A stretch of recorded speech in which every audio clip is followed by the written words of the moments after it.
Madame, Monsieur, bonjour, bienvenue dans votre journal. Voyons ensemble les titres. Le premier grand rendez-vous des examens à grand tirage est lancé. Plus de 600 000 candidats sont convoqués ce lundi pour les épreuves écrites du CEPE, certificat d'études primaires élémentaires. L'ouverture officielle des épreuves est faite cette année depuis la commune de Yopougon. Et histoire du sport s'écrit en lettres d'or en athlétisme, un doublé gagnant pour la Côte d'Ivoire. Les éléphants remportent les finales catégorie hommes et dames du 200 mètres au championnat d'Afrique d'athlétisme. Des médailles d'or au menu de ce journal. Et puis dans l'actualité sanitaire du continent, Ebola sévit en RDC. L'épidémie place les autorités sanitaires de la République démocratique du Congo en état d'alerte maximale. Le pays met en place des centres de soins intensifs dans les villes.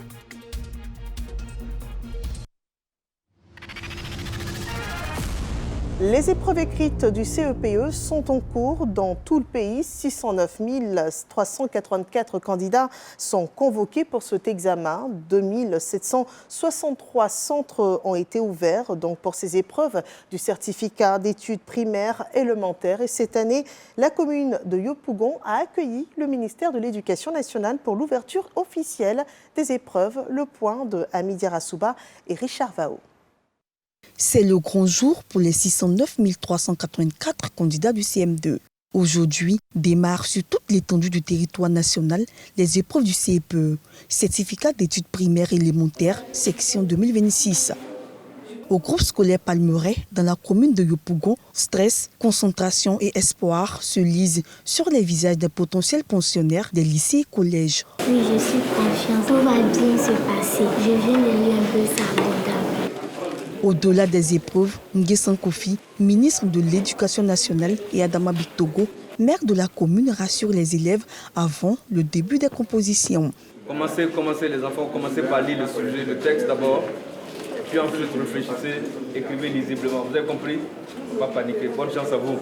Le ministre Nguessan Kofi lance son mot d'ordre, intégrité et non à la fraude pour des examens crédibles. L'année 2025-26, ça s'est déroulé dans de très bonnes conditions. Il n'y a pas de raison que les enfants ne travaillent pas correctement à ces examens. Donc il faut qu'à travers ces examens, on évalue les capacités de nos enfants, faire en sorte qu'on sache les difficultés et qu'avec l'appui de tous, notamment de nos partenaires, des parents d'élèves, de tous les personnels, qu'on réfléchisse à comment relever effectivement les niveaux, comment améliorer ce qui ne va pas.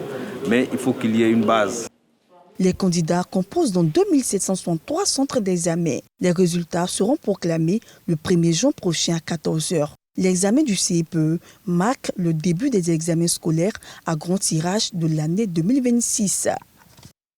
Plus de 600 000 candidats dans tout le pays et dans la région de Gbeke, ils sont 29 500. Un candidat au CEPE qui sont en pleine composition pour la session 2026.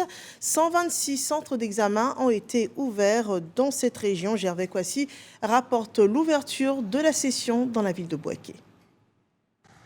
Dictée, exploitation des textes, éveil au milieu et mathématiques, ces 4 épreuves sont soumises pour l'obtention du CEPE et de l'entrée en 6e. 29 501 candidats, dont 14 822 filles pour toute la région de Gbeke. Et PP Koko 2, centre retenu pour le lancement officiel de l'examen du CEPE et du concours d'entrée en 6e. Les candidats affichent une sérénité. Je me sens bien, je suis sûre que je vais bien travailler. Je suis sûre que je vais avoir mon entrée en 6e sans problème. J'ai bien étudié toute l'année. Je suis sûre que je vais travailler, je vais avoir mon entrée en 6e. Conditions sécuritaires, techniques et didactiques, tout est réuni pour le bon déroulement de l'examen du CPE et du concours d'entrée en 6e. Tous nos surveillants sont présents, mais au niveau des élèves, des candidats, nous avons quelques absents parce que ce matin, nous avons été bénis par une grosse et grande pluie. Les épreuves ont été lancées, mais il y a un temps imparti de 15 minutes qu'on accorde à ces enfants-là. Les 29 501 candidats au CEPE et à l'entrée en 6e sont répartis dans 126 centres sur toute l'étendue de la région de Gbeke. Le mot d'ordre est le même dans tout le pays, rigueur et tolérance zéro à la fraude pour le CEPE. L'exigence de performance est aussi appliquée dans la Nawa où les 119 centres d'examen sont ouverts depuis ce matin. Ils accueillent ce jour plus de 24 000 candidats. Carmel Dia. Top départ ce lundi 18 mai pour les épreuves écrites du CEPE 2026. Dans la région de la Nawa, le lancement officiel s'est tenu à l'EPP Gabon 4 de Soubré.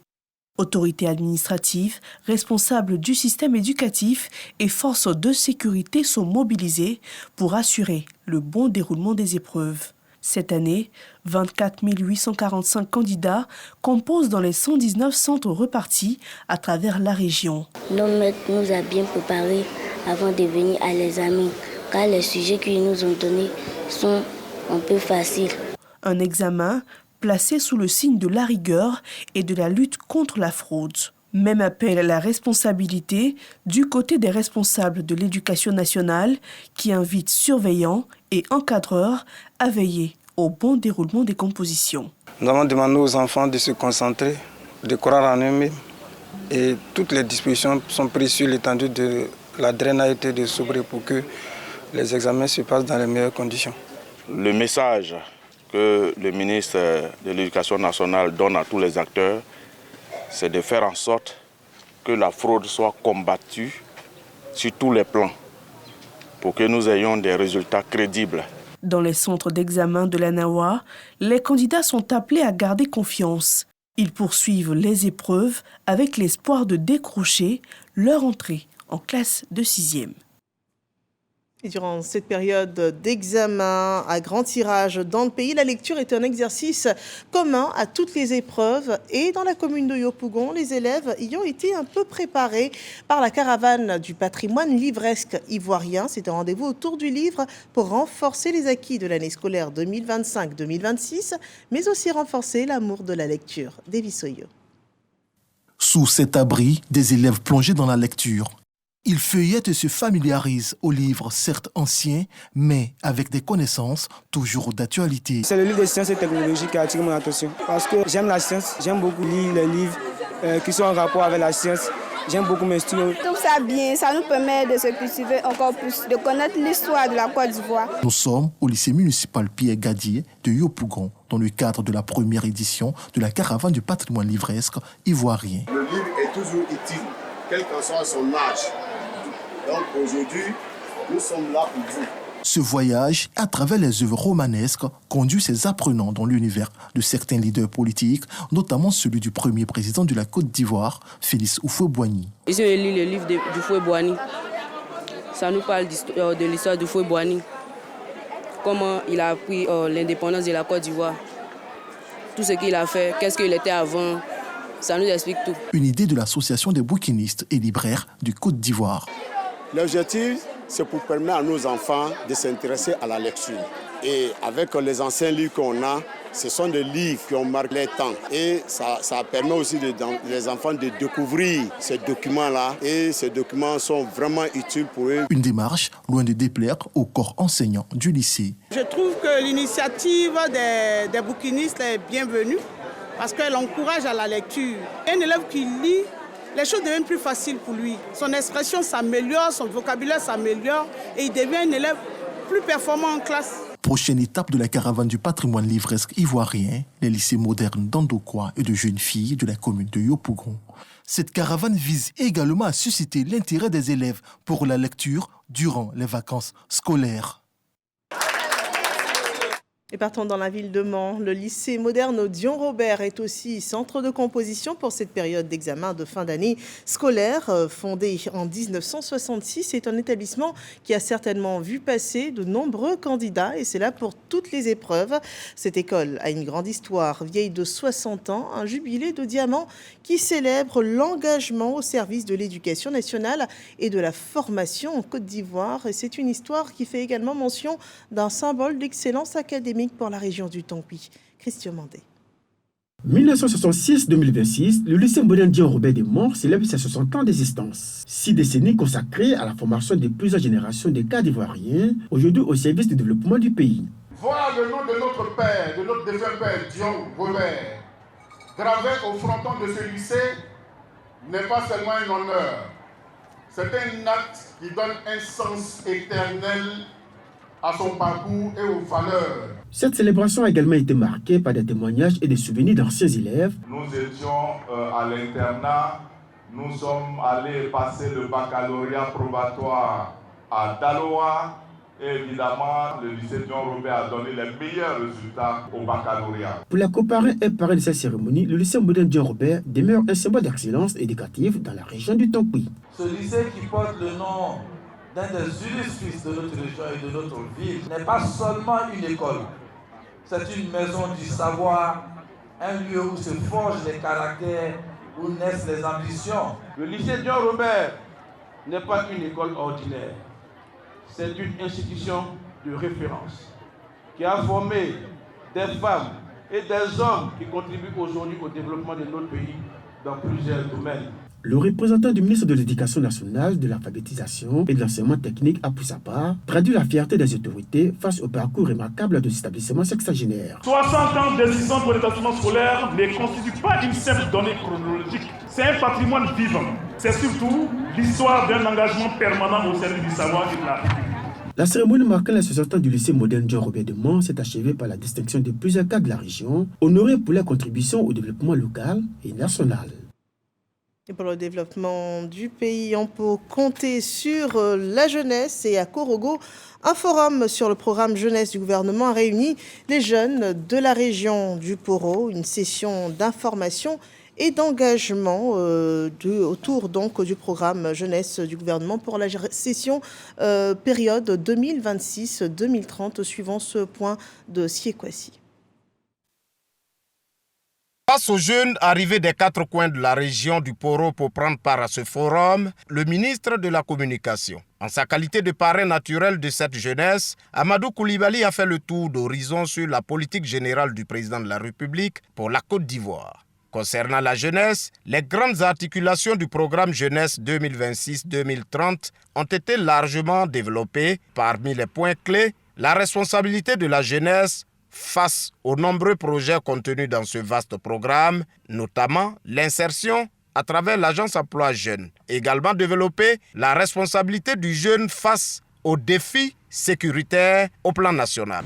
J'ai recommandé donc à l'ensemble de ces jeunes, plutôt que d'être sur les réseaux sociaux de façon ludique et à propager donc des fausses informations contre lesquelles nous luttons à travers notre programme de sensibilisation sur le hashtag en ligne tous responsables.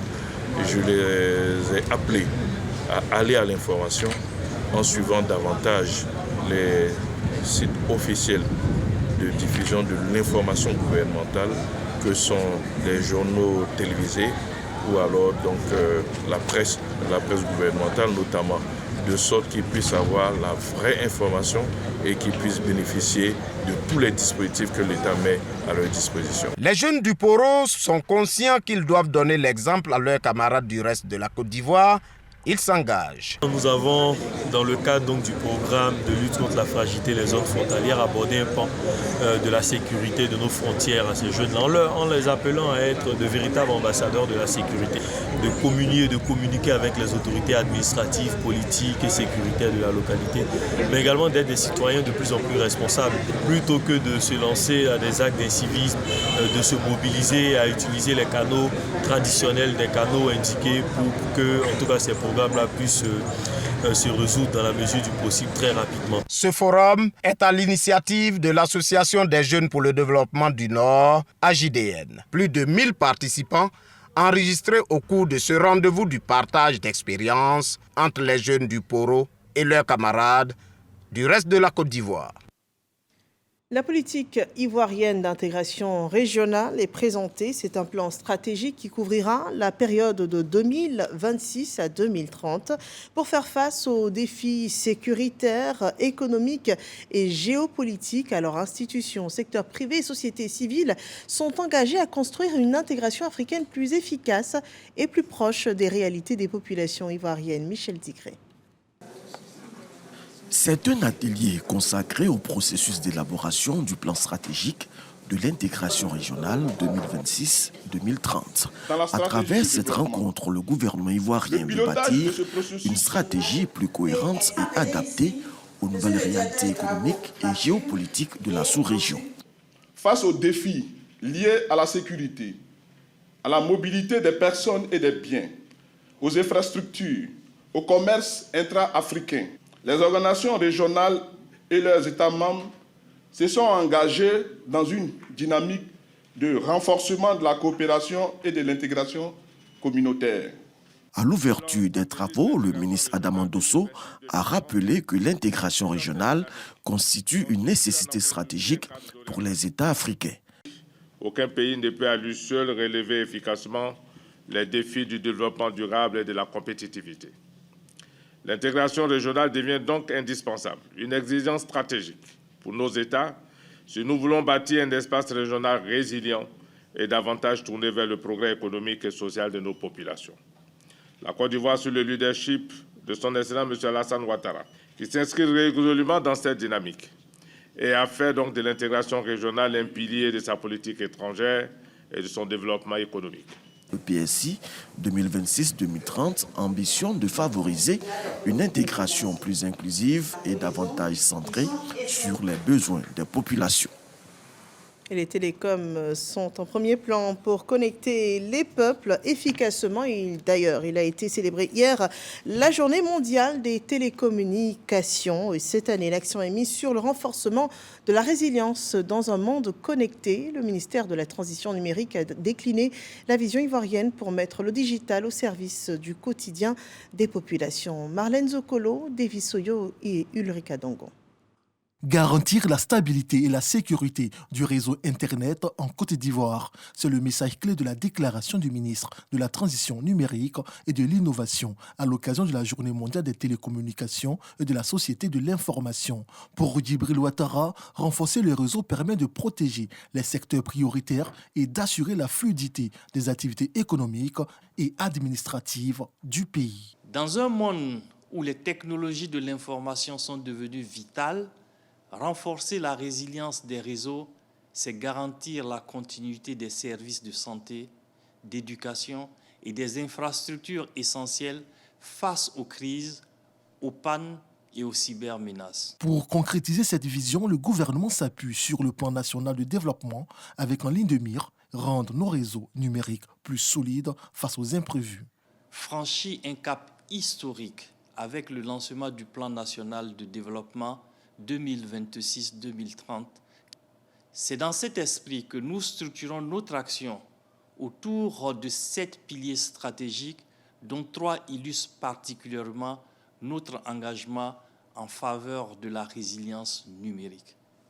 Premièrement, la construction d'infrastructures de connectivité inclusive et résilientes pour garantir la disponibilité des réseaux en diversifiant les sources d'énergie et en déployant des plans de continuité testés régulièrement, tout en assurant un accès Internet abordable des zones urbaines aux zones rurales.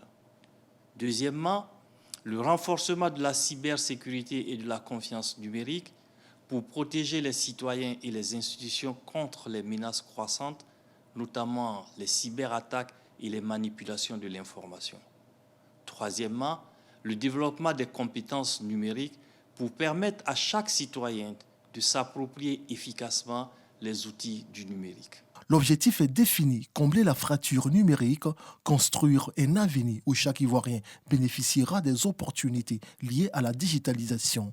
Il s'agit également de faire de la Côte d'Ivoire un modèle de développement inclusif, résilient et durable au profit de toute la population ivoirienne. Et c'est une vision qui favorisera certainement le développement des collectivités territoriales. On en parle justement, en partant pour cela, dans le centre du pays, à Nda Kassikro, dans la commune de Didiévi. Un nouvel espace de vie communautaire a été inauguré. Il s'agit du foyer polyvalent du village, donc de Nda Kassikro. Il a été construit par la municipalité pour un coût de 75 millions de francs CFA. Il vient donc renforcer la cohésion sociale dans ce village et offrir un cadre moderne de rassemblement aux populations. Richemont Ngoran et Soro Corona nous le présentent. C'est par une coupure symbolique du ruban que le maire Brice Kouassi a officiellement remis le foyer polyvalent aux populations de Nda Akisikro, village de la commune de Didiévi, situé à 8 km de la ville. D'un coût global de 75 millions de francs CFA, cet investissement réalisé par la mairie de Didiévi a permis la construction d'une infrastructure moderne de plus de 300 places, comprenant 3 bureaux et de 2 salles d'eau. Le maire invite les populations à cultiver la solidarité et à éviter les divisions politiques afin de consolider la dynamique de développement impulsée par le conseil municipal. Lorsqu'il est question de développement, ce qui doit nous guider, ça doit être l'union, le développement du village. Ce qui doit nous guider, ça doit être la fraternité, le vivre ensemble, la cohésion sociale et le développement du village. Le président de la mutuelle de développement, au nom des populations, exprime sa gratitude à la mairie. Je suis heureux. Ce point va rassembler tout le monde. Merci à monsieur le maire. Le représentant du préfet du département de Didiévi exhorte les bénéficiaires à faire bon usage de cette infrastructure. Utilisez-le de sorte que, de par ce bâtiment, nous ayons l'envie, nous ayons la motivation accrue pour chuchoter, pour proposer et pour surtout insuffler le développement dans la commune de Didiévi. Au cours de cette cérémonie, un fils du village a également offert une fanfare à la mutuelle. Entre infrastructures modernes et élan de solidarité, cette journée restera gravée dans les mémoires des populations de Nda Akisikro. Un moment fort, porteur d'espoir et de cohésion.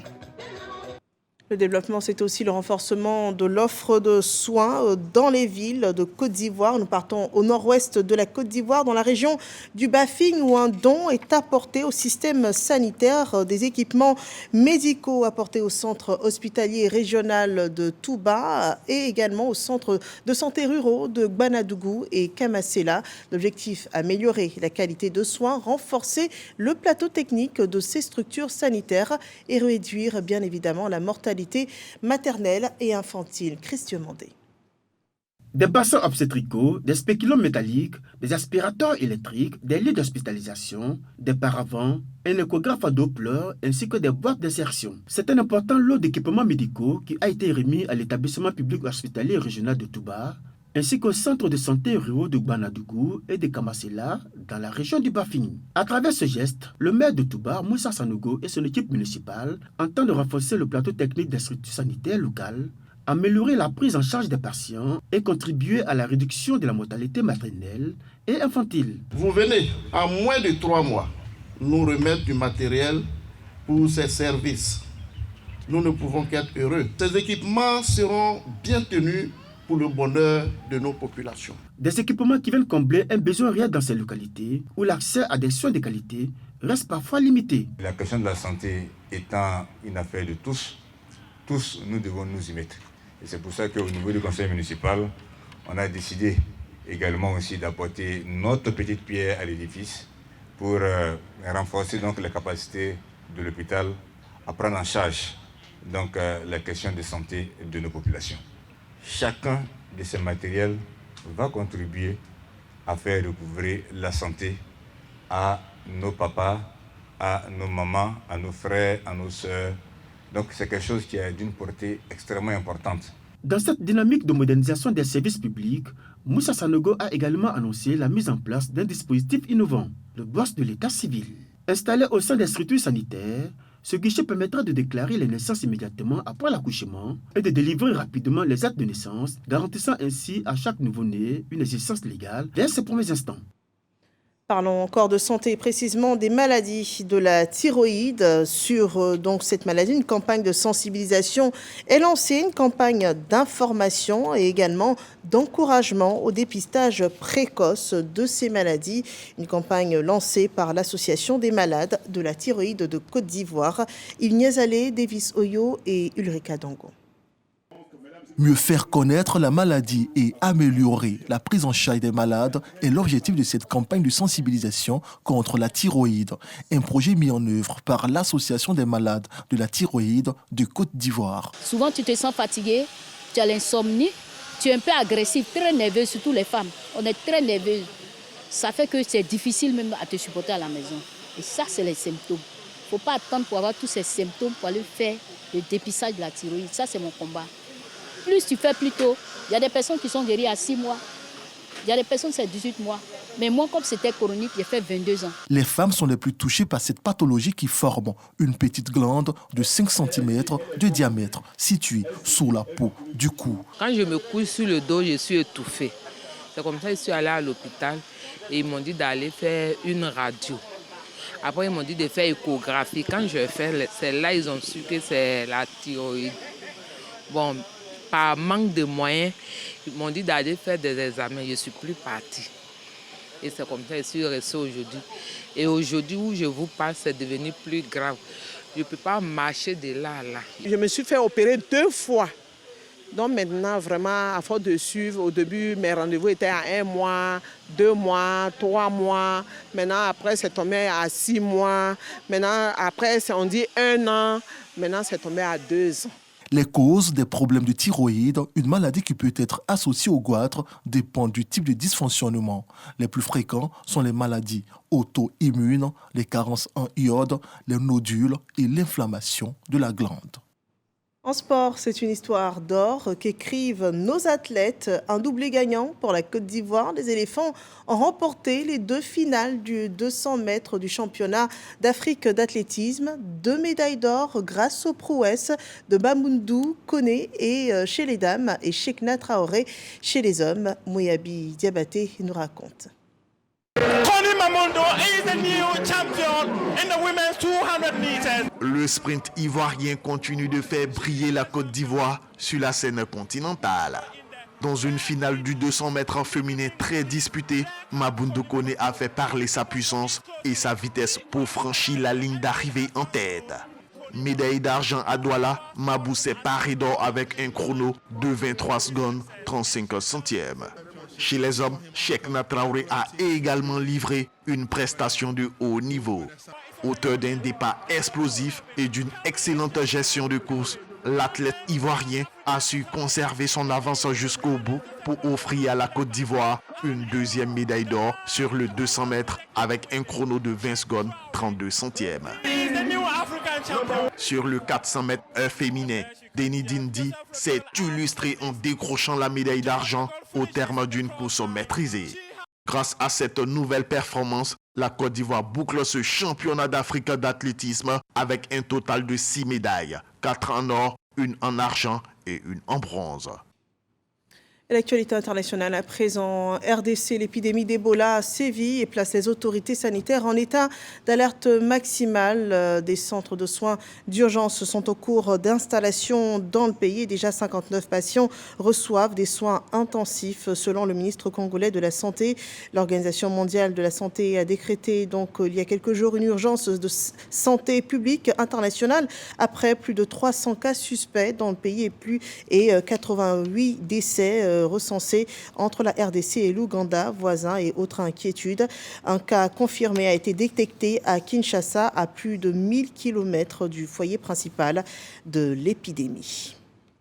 Autre alerte sanitaire en Europe, cette fois autour du navire de croisière, le MV Andius. Le paquebot a accosté ce lundi au port de Rotterdam, aux Pays-Bas.